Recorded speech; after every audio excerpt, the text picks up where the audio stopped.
Um alerta muito importante, tá, gente? Aqui vai ser um vídeo bem curtinho. Eu quero gravar esse vídeo aqui bem curtinho, para um alerta aqui pra gente, todos nós, né, que a gente compra airfryer, né? Você vê aqui, ó, muita limalha de ferro. Isso aqui é um airfryer, né? Não vou falar o nome para não, né, não ter nenhum problema.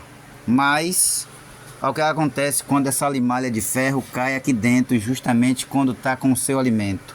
Olha só.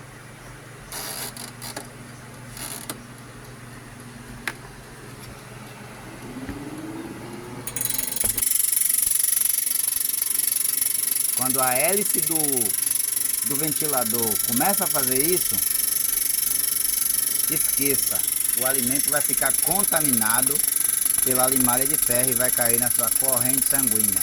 Então, muito cuidado.